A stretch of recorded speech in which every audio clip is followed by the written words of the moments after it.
Le roi Mohammed VI a présidé ce lundi un conseil des ministres à Rabat. Au début des travaux de ce conseil, le souverain a interpellé le ministre de l'Agriculture sur l'impact des précipitations sur la campagne agricole et sur la situation actuelle du cheptel national, ainsi que les mesures élaborées par le gouvernement pour la reconstitution du cheptel de manière durable et l'amélioration des conditions des éleveurs. Le souverain a par la suite donné ses hautes orientations afin de veiller à ce que l'opération de reconstitution du cheptel soit réussie à tous les niveaux et menée avec professionnalisme, conformément à des critères objectifs et à ce que l'encadrement de l'opération de gestion du soutien des agriculteurs soit confié à des commissions sous la supervision des autorités locales. Sa Majesté le Roi a également interpellé le ministre de l'Équipement et de l'Eau sur le taux de remplissage des barrages et son impact sur la situation hydrique dans notre pays. Le ministre a ainsi souligné que la moyenne de remplissage des barrages atteint actuellement 40,3% et que cette hausse permet de mobiliser 6,7 milliards mètres cubes d'eau,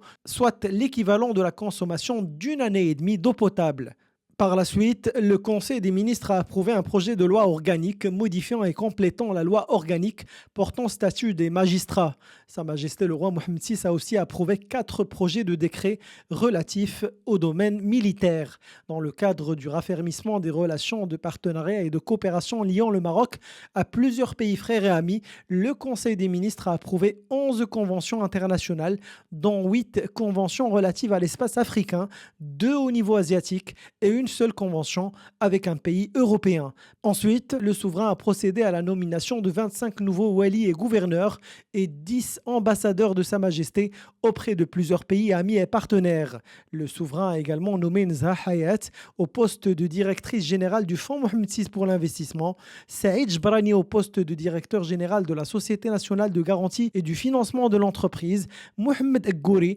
directeur général du groupement sanitaire territorial de la région Tanger-Tétouan Al-Husseima, et Amil Mzouari au poste de directeur général de l'Agence de développement du digital.